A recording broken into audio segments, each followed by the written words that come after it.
CST, un moment que les Français attendent avec impatience tous les 4 ans. Hier soir, dans le journal télévisé de TF1, Didier Deschamps a annoncé la liste des joueurs sélectionnés pour la Coupe du Monde face à Gilles Boulot. Le sélectionneur a décidé d'en prendre 25 et s'il y a des heureux, il y a forcément des déçus, à l'image de Lucas Digne, qui va rester à la maison, pour le grand bonheur de ses enfants.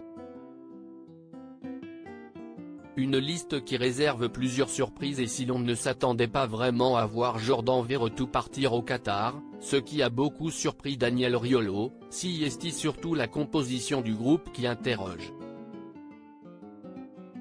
Dans sa liste, Didier Deschamps a fait le choix d'amener de nombreux défenseurs centraux et plusieurs spécialistes s'interrogent face à cette abondance de joueurs pour un même poste. Parmi eux, on retrouve Jérôme Rotten.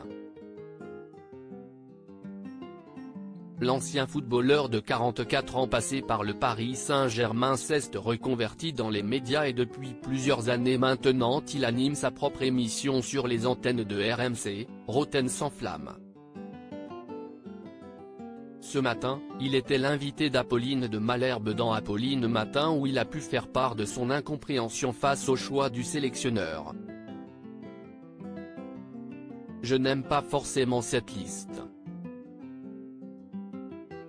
Je trouve qu'elle est mal équilibrée.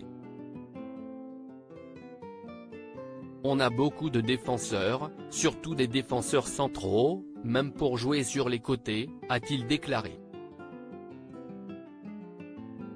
Tu vas confier les clés du camion à Benzema et à Mbappé et démerdez-vous avec le ballon. Pas du tout séduit par la liste de Didier Deschamps, l'ancien footballeur, qui a récemment eu un gros clash avec Karim Benzema, va même plus loin dans sa critique de la liste. Ça me dérange, parce que pour moi, il faut des spécialistes du poste. Si est un choix de Didier Deschamps, il faut le respecter, lance-t-il, avant d'ajouter, t'as l'impression qu'avec cette liste, tu vas confier les clés du camion à Benzema et à Mbappé et démerdez-vous avec le ballon. Pas tendre avec son ancien entraîneur lorsqu'il évoluait à Monaco, Jérôme Rotten termine par un dernier petit tacle, moi je ne vois pas le football comme ça, conclut-il sa petite diatribe.